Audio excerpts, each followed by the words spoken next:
Alright, we're doing 3.2. In 3.2 we've got x plus 3, there's x plus 3, and there's the second part over here. But we have found the values of a and b, so this question will now change to x plus 3 into x squared plus 5x plus 3. And because they're saying find the sum of roots, it means I must make this equal to 0 and I must solve an equation. Because they said find the sum of roots, it means I must make this an equation, find the answers and add the answers up. Now this answer is clearly x is equal to minus 3. Now earlier on I told you, you will sometimes, you can see that this won't factorize, but you want to know how.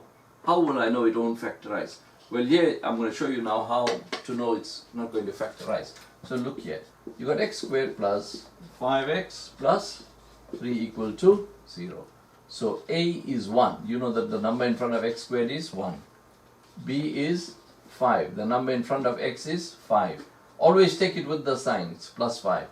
And c is 3. So what you do, you work out b squared minus 4ac.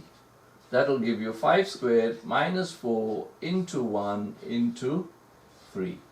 And that will give you 5 squared minus 12. That will give you 25 minus 12, which gives you a final answer of 13. Now 13 is not a perfect square. 13 is not a perfect square.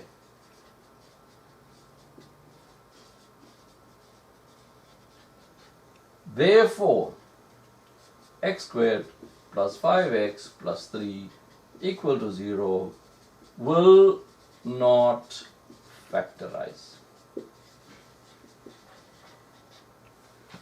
If this answer is a perfect square, the quadratic will factorize.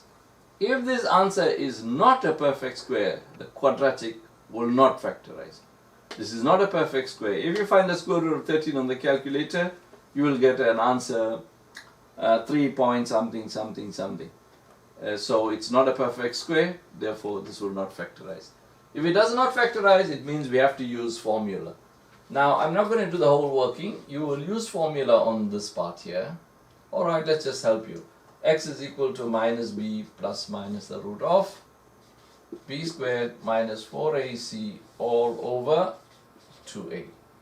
Now that will give you minus into b, which is 5, plus minus the square root of 5 squared minus 4 into a into c, which happens to be 3 all over 2 times a is 1.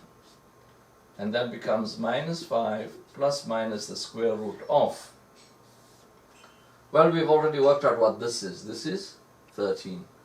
So this is 13 all over 2. And then you find the two answers. X is equal to minus 5 plus the square root of 13 all over 2.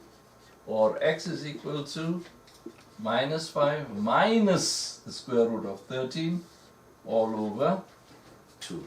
And this will give you a final answer of, I will tell you just now, if you put it in your calculator, you'll get minus 0,7. I'll just work to one decimal place.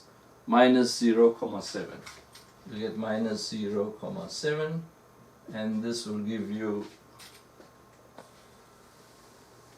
and the second one will give you, tell you in a few seconds,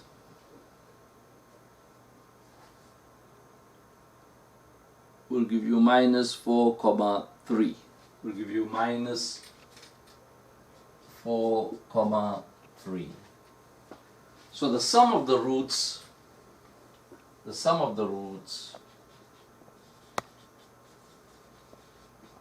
is equal to, we have to add all the roots up, minus 3 plus 0,7 plus negative 4,3. Sorry, this was negative. This is negative plus negative 0,7, and that will finally give you negative 8. So the sum of the roots is negative 8. Actually, if you work to 3 decimal places, it wouldn't come exactly 8, but I've worked to 1 decimal place, so it comes up to negative 8. So we have found the sum of the roots. These are, roots means the solutions or the answers to the equation. So that's one answer, that's another answer, that's another answer. Roots means the answers to the equation. So you add 1, 2, 3, and that's your sum of roots. Because this is a cubic equation, you got no formula, you got to add it up. 1 plus the other one plus the other one. So that is how we get the answer for number 3. We're going to give you a few seconds to have a look at that and to think about it and to clarify any doubts you have.